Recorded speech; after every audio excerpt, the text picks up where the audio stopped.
Bonjour à tous, on se retrouve ici pour une nouvelle vidéo. Euh, Ça va durer un petit moment, j'espère que vous avez pris de quoi. Moi je me suis fait un petit thé chai. Donc ici ce sera une vidéo qui ne va pas parler spécialement des plantes d'intérieur, mais ne vous inquiétez pas pour ceux qui adorent pour les plantes addicts, je vais revenir avec des vidéos sur les plantes d'intérieur, mais aujourd'hui j'avais envie de faire un bilan avec vous de mon potager. À savoir un bilan de ma saison 2020, ce qui a marché pour moi, ce qui a moins marché, euh, et ce que je comptais faire pousser cette année.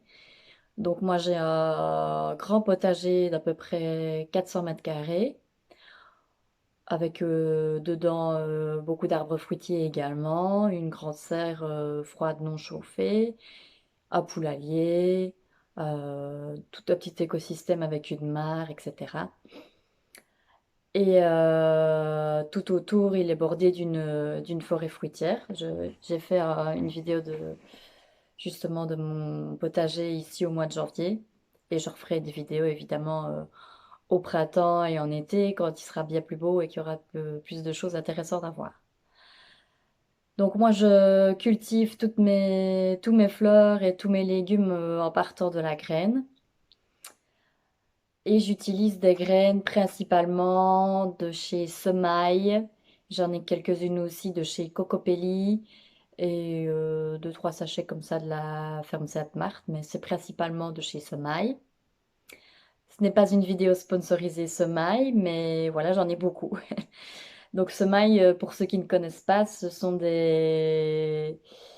C'est un petit couple qui a lancé ça dans la région de Faux-les-Tombes à Namur, donc en Belgique. J'ai d'ailleurs été visiter leur entreprise, voir un petit peu où ils faisaient leur expérimentation, où ils faisaient leur porte-graines, leur atelier, où ils mettaient en sachet, etc.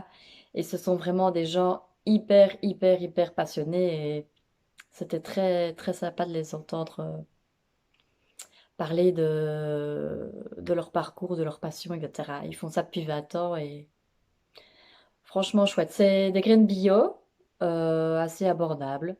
Donc il y en a qui viennent, qui font pousser eux-mêmes, mais aussi ils se fournissent avec d'autres semenciers du nord de la France pour pouvoir proposer une plus grande variété, évidemment.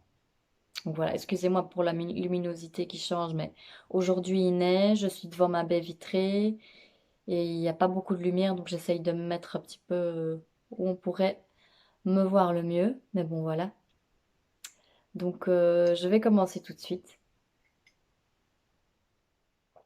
Donc je vais commencer par vous parler des... voilà, l'année dernière j'ai fait pousser des pommes de terre. De chez Semaille, je suis partie de plants de pommes de terre. Et j'ai aussi fait pousser des oignons où je suis partie des bulbes et non pas des graines. Je pense que cette année, je ne retenterai pas l'expérience. Je ne me suis pas beaucoup occupée de mon potager cette année car je venais tout juste d'être maman et j'ai pas eu beaucoup de temps à consacrer. Du coup, pas beaucoup le temps d'y aller, quoi. J'espère que cette année, ça changera. Mais donc du coup, les pommes de terre et les oignons, c'est une culture qui prend quand même beaucoup de place. Et cette année, j'ai un projet à faire pousser beaucoup de fleurs dans mon potager. Et donc, du coup, je ne vais pas retenter l'expérience vu que ça prend beaucoup de place. Je vais me contenter cette année de légumes que je sais qu'on va consommer et qu'on aime. Parce que j'ai essayé des tas de choses, c'est toujours chouette. Oh, ça je connais pas, j'essayerai bien, mais au final, ça reste là parce que vous finissez par manger toujours la même chose ou vous n'appréciez pas au niveau du goût et voilà. Donc voilà, donc j'aurai déjà plus de place pour ça. Je vais commencer par tout ce qui est chou, donc crucifère.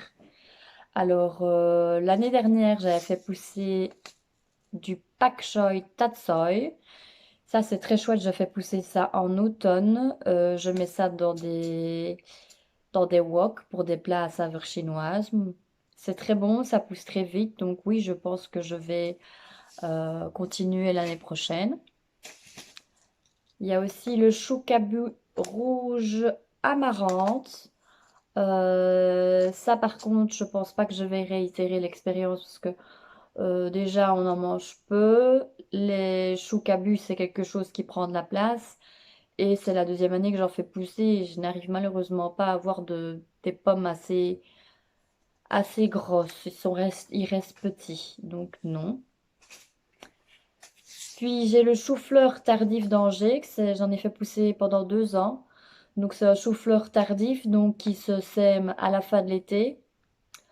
Euh, Enfin, il se sème en été, il est repiqué début de l'automne. Et je l'avais mis dans ma serre et vous pouvez alors le consommer en avril-mai. Alors la saveur est très bonne, mais comme vous ne le récoltez qu'en avril-mai, qu'il occupe déjà de l'espace déjà au mois d'août dans votre serre, c'est une culture qui reste très longtemps sur place. Et voilà, pareil que pour les choux rouges, je n'arrive pas à avoir des pommes assez grosses, donc je trouve que c'est une perte de place pour ce que j'en fais, quoi. Voilà. Ouais. Ensuite, j'ai fait pousser du chou frisé rouge. Donc c'est le chou kale, en fait. Celui-là pousse très bien, très vite. Le rouge, ça ne reste pas, donc ça se perd à la cuisson, mais c'est très joli dans le jardin et j'en ai toujours d'ailleurs. Donc oui, je referai pousser. Ensuite, chou de Bruxelles de Rosny. Euh, Je pense en remettre quelques pieds cette année. J'en avais mis juste 3-4 pieds l'année dernière et ils étaient très savoureux. Pour ceux qui n'aiment pas trop les choux de Bruxelles parce que ça a un goût assez fort, sachez que quand vous les faites pousser vous-même dans votre jardin, ils sont beaucoup plus doux. Donc voilà. Ensuite, il y a le chou cabu de Wadenswil. Ça, ce sont des graines de chez Cocopelli. C'est une variété que j'ai achetée exprès pour faire ma choucroute, qui se tenait, des choux qui pommaient bien, qui se tenaient bien pour faire la choucroute. J'en ai fait pendant deux, ça fait 2 années que j'en fais. J'en suis très contente, ça fait des grosses pommes et la choucroute est excellente. Le seul souci, c'est que je n'en mets jamais assez, donc je pense que j'en remettrai encore. Ensuite, on a le chou rave. Là, c'est la variété délicatesse blanc de chez Semaille. Rien à redire sur cette variété. Fait des très bons choux raves, etc. Maintenant, moi, j'en remettrai pas parce que cette année, j'ai bien vu qu'on les a blessés, on les a pas mangés. Donc voilà, perte de place pour moi. Ensuite, on a le chou chinois, granate, de chez Semaille. Très bonne variété également. Je pense pas que je vais remettre cette année parce que voilà, j'en n'en mange pas assez. Voilà concernant la famille des crucifères. Ensuite, je vais passer aux légumes racines. Alors, faut savoir que moi, comme je vous l'ai dit, je suis entourée de champs. Et malheureusement, je dois faire face à beaucoup, beaucoup, beaucoup de ratopiers, de mulots qui viennent me manger mes légumes racines, malheureusement. Donc, à part les carottes qui ça va, mais voilà, j'en mets toujours beaucoup plus parce que je sais qu'il faut partager. Et j'ai la moitié de ce que je mets en culture à peu près. Les autres légumes racines, voilà, ça n'a pas trop fonctionné pour moi. J'ai fait des céleris raves pendant 2 ans. J'avais fait la variété, la céleri rave monarche de chez Semaille. Ça, ils adorent. J'en ai pas eu, allez, j'en ai eu 2 sur 40 peut-être. Donc voilà, non, j'en remettrai pas cette année. Il y a aussi les panais. C'était la variété de Guernesey. Cette année, bon voilà, je n'ai pas assez suivi avec le désherbage et tout ça, donc je n'en ai pas eu un seul de toute façon. Et l'année avant, j'en avais eu de beaux. Malheureusement, les panais, on dit toujours qu'il vaut mieux attendre les premières gelées avant de les récolter pour qu'ils synthétisent leur sucre et donc qu'ils soient plus savoureux. Ce que je n'ai pas fait, vu que si j'attendais, j'avais déjà beaucoup qui s'étaient fait dévorer. Je les ai enlevés un peu trop tôt, je pense, et donc ils n'avaient pas vraiment de saveur. Donc, non. Culture trop longue pour pouvoir avoir des résultats chez moi. Voilà. Les carottes, je fais soit des mélanges de carottes de toutes les couleurs. Ça, c'est un mélange de carottes de toutes les couleurs. Ça, je fais généralement au printemps. Je les sème tôt dans ma serre et alors du coup, j'en ai en mai-juin, j'en ai dans ma serre. Voilà. Et puis en juin, alors, fin juin, je refais des carottes. Alors, mais là en pleine terre, enfin en pleine terre dans ma serre, oui, enfin, dans ma serre c'est en pleine terre aussi, mais je veux dire dans mon jardin, pas dans ma serre, pour avoir une culture d'automne. Cette année, j'avais mis les carottes Flaques 2. Très bonnes carottes avec des très bons, très gros calibres. Mais les mulots les aiment beaucoup aussi. Voilà. Faut savoir partager, hein, malheureusement. Non pas que j'aime pas partager, mais bon. Voilà, quand vous mettez des légumes, c'est bien de pouvoir en récolter aussi. Alors, ce qui concerne les légumineuses, je mettais chaque année des haricots nains. Cette année, j'ai pris la décision de ne pas en remettre parce que simplement, je n'en mange pas assez que pour dédier un bac de culture rien qu'à ça.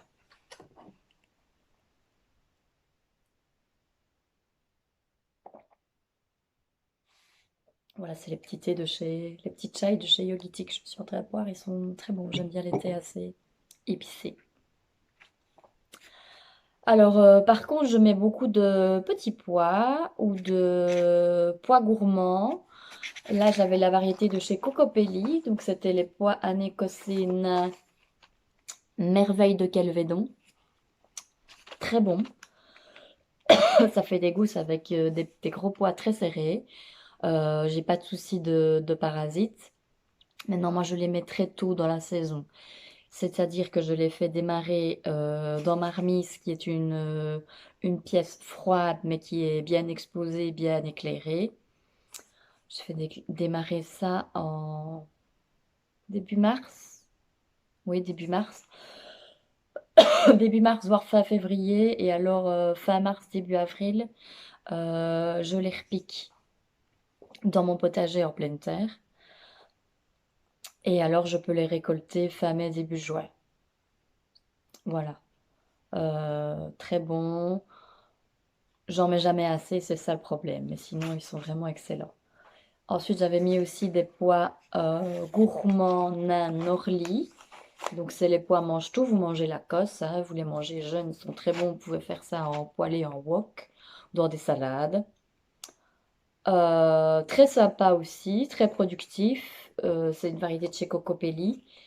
Maintenant, moi, j'en mettrai un peu moins que des petits pois parce que je préfère les petits pois. Les petits pois aussi, en plus, après, j'essaye d'en garder et d'en congeler. Cette année, on a tout mangé, j'ai pas su en congeler. Voilà.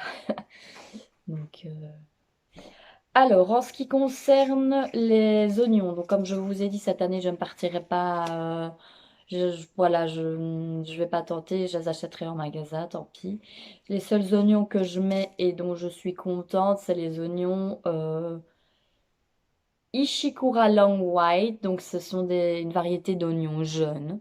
Vous mangez le blanc et le vert, variété d'oignons jeunes, quoi, pour faire dans des petites salades qui sont très rapides, qui poussent très bien au printemps, à l'automne. Ça, j'en mets parce que franchement, c'est facile, ça prend pas beaucoup de place et vous en avez toujours à portée de main. Ça se ressème aussi tout seul, ça se ressemait tout seul dans mon jardin parce que je les avais laissés monter en fleurs pour les pollinisateurs et voilà. Ça, c'est oui. En ce qui concerne les légumes feuilles, les laitues. Alors les laitues, cette année, je ferai un mélange de laitue à couper.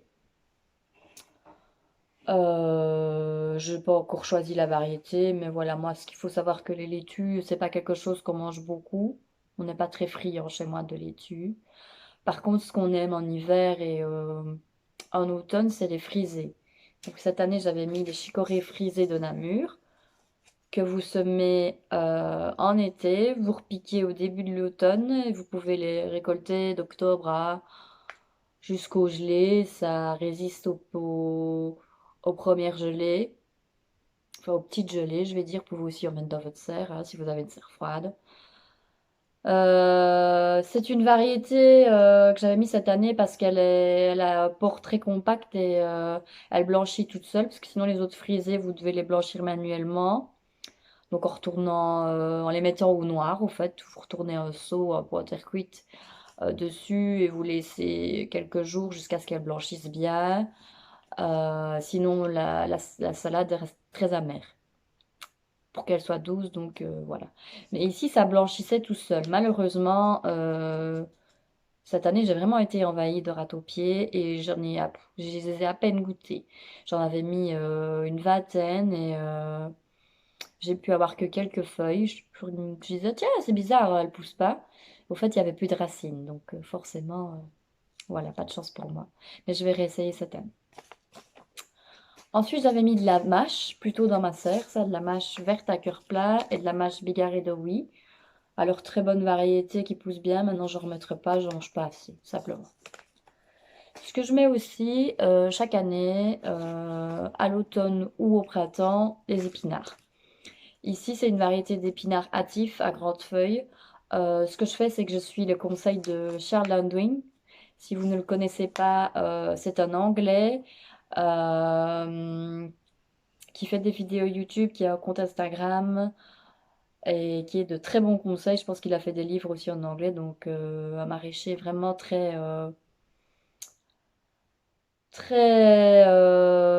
voilà, qui donne de très bons conseils. C'est que lui, il les fait en multi-sowing, comme il dit, donc c'est-à-dire qu'il en sème plusieurs en godet, 2-3 graines par godet, disons. Et puis vraiment en tout début d'année, même déjà début janvier, en serre froide. Et ensuite, il les repique très tôt, début mars ou même je me demande s'il les repique même pas en février, mais sous un voile de protection. Et comme ça, il en a très tôt dans la saison. Et parce que voilà, moi je les ai plantés un peu plus tard, mais si je les plante trop tard, je commence juste à les mettre en mars dans mon jardin. Comme ici, ces 2-3 dernières années, on a eu des printemps très secs et très chauds, bah ils montent directement. Et je n'en ai pas, quoi. Ils montent en fleurs et voilà. Donc ça, c'est un très bon tuyau si vous faites pousser des épinards. C'est de les pré-semer. Voilà, ne pas attendre de les semer dans votre jardin. Alors je continue parce que le temps passe. Donc les poireaux, cette année, j'avais acheté une variété poireaux d'été jaune de Poitou. Je les ai pas semés parce que voilà, j'ai pas eu le temps. Donc du coup, j'avais acheté des poireaux à repiquer. Ça a été très bien aussi, mais peut-être que cette année, je repartirai peut-être de la graine si j'ai un peu plus le temps. Voilà. J'avais aussi mis des physalis donc dans ma serre de chez Semaille. Culture facile, très productive. Mais au niveau du goût, ça m'a pas plu. Je trouvais ça un peu fan, mais bon, c'est très subjectif. Donc du coup, non, je ne remettrai pas cette année.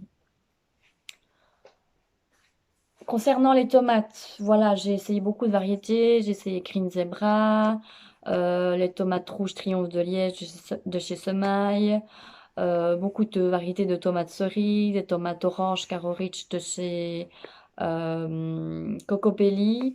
Cette année, on m'a offert des nouvelles graines de tomates, donc je vais essayer celle-là. Sinon, une variété que je conseille productive et goûteuse à la fois, pour les gens qui aiment les tomates un peu plus sucrées, c'est les tomates noires Black Prince. Très productive, très facile de culture, de chez Semaille. Je crois que c'est la 4e ou la 5e année que j'en mets. Franchement, elles sont chouettes. Donc cette année, on m'a offert des graines de cette marque-là, Natural Seed. Et j'ai beaucoup de variétés, mais je pense que je vais mettre les noirs de Crimée, les tomates ananas, les tomates White Queen, les Saint-Pierre. Donc tout ça, ce sont des variétés de grosses tomates. Je vais aussi mettre en tomates cerises, les tomates yellow pear, donc les poires jaunes, les tomates golden princess, c'est des petites tomates jaunes aussi. Et je vais mettre alors dans ma cour les bonsaï mini belles. Ce sont des petites tomates cerises en forme de buisson là. Je pense que je vais mettre ça en pot dans ma cour. Voilà pour ce qui est des légumes. Et je vais terminer par les fleurs. Donc voilà. Ah non, j'ai oublié les courges. Donc cette année en courge, je vais mettre juste une variété de courgettes vertes. Deux plants, ça me suffit amplement. L'année dernière, j'avais mis les courgettes Zuboda de chez Cocopelli que j'avais eu en cadeau. Voilà, je sais pas si je vais remettre forcément celle-là, mais bon, les courgettes en général, ça pousse tout seul, donc j'ai pas vraiment de soucis à ce niveau-là. Et deux plants pour notre famille de 4, c'est suffisant. Concombre, j'avais mis souvent une variété, je n'ai pas le sachet pour vous montrer, mais c'est une variété de chez Semaille. C'est un petit concombre qui s'appelle le concombre lemon. Des petits concombres jaunes de forme ronde. Très productif. Voilà, cette année j'avais mis le concombre le généreux de chez Semaille. Je pense pas que je vais en remettre cette année du concombre parce que j'en mange pas assez. Ça prend quand même de la place. Donc voilà. Je m'étais essayé aussi au melon.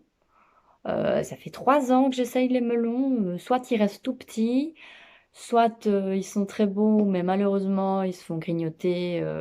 Juste quand ils arrivent à la maturité, juste quand ils deviennent mûrs, bah, ils se font grignoter. Il n'y a pas que moi qui aime les melons. Donc voilà, pas de chance. Donc je sais pas, je pense pas que je vais remettre cette année. C'est assez décevant chez moi les melons. Donc voilà, mais sinon en ce qui concerne les courges, je pense que cette année je vais me contenter de courges. J'ai essayé beaucoup de variétés, hein, mais je vais me contenter de courges butternut, de mes préférés, mais j'ai pas le sachet ici pour vous montrer, c'est les courges patidou. Euh, Courge musquée patidou, c'est des petites courges blanches striées vertes. C'est vraiment, c'est mes préférés. Franchement, ça dépend. C'est au petit goût de noisette comme ça. Elles sont très bonnes à chaque fois que j'en fais pousser. Je regrette chaque fois de ne pas en avoir assez. En plus, vous pouvez cuire la peau, les farcir. Franchement, c'est facile. Et simplement, je vais mettre aussi donc j'ai dit butternut, patidou. Et des petits marrons. Voilà, simplement. C'est une culture qui prend de la place, donc je vais tâcher de me concentrer sur ce qu'on mange. Voilà, c'est le plus important. Concernant les fleurs, donc, j'ai fait une commande de dahlia. Donc ça, ce sont des tubercules ou des bulbes, je ne sais plus très bien si on dit bulbes ou tubercules, qui vont arriver en mars, que je vais faire pousser devant la barrière de mon potager pour faire de super beaux bouquets et peut-être des fleurs séchées aussi. Sinon, j'ai beaucoup de fleurs sauvages dans mon jardin qui reviennent chaque année, comme la grotte camomille, de la mauve, de la guimauve, de la gastache, de la violette sauvage. Ça, je vais peut-être en remettre encore un petit peu parce que voilà, on n'en a jamais assez. De la millefeuille. Je vais un petit peu remettre des myosotis parce que j'adore ça. Sinon, j'ai des roses trémières dans mon jardin. Je pense encore en... Je vais déplacer certaines qui me gênent aux endroits où elles sont pour le moment parce que je vais plutôt les mettre devant les clôtures parce que ça monte assez haut. Des fois, elles font 2,50 m de haut. Donc voilà, c'est pas toujours... si vous voulez, ne choisissez pas le bon endroit au départ, ben voilà, c'est un peu embêtant. Ensuite, j'avais mis des pavots de Californie de la marque de Sainte-Marthe. Normalement, c'est pas une vivace, mais ça revient vraiment chaque année. En tout cas, ces 2 dernières années, parce que les hivers sont pas assez froids. Comme les cosmos d'ailleurs, normalement, ça revient pas, mais pour le moment, comme c'est pas assez froid, ben ça revient. Oups. Alors, voilà.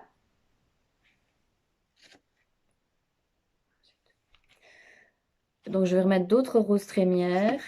Je vais remettre des bleuets des champs à floraux. Ça fait de super beaux bouquets. J'ai les coquelicots des champs. J'aime bien surtout pour quand ça... Comment dire? Quand ça perd ses pétales. La... Ils disent seed heads en anglais, mais je n'arrive pas à trouver le nom en français. Bah, pour la tige, pour faire des beaux bouquets séchés. Je vais mettre des œillets Superbus. Pardon. Et donc, je vais... De l'aquilée millefeuille, je pense que je vais en remettre un petit peu. Je vais mettre des marguerites, des hélichrysomes, ça fait des super belles fleurs séchées. Et voilà, je vais réfléchir, je vais encore parcourir les catalogues. Je vous ferai une vidéo quand j'aurai commandé et reçu toutes mes fleurs. Voilà pour cette vidéo qui est un peu longue, désolée.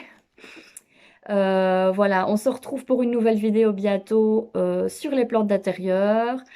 Et je ferai encore d'autres vidéos sur mon jardin dans le courant de l'année. Voilà, merci beaucoup d'avoir regardé et à bientôt.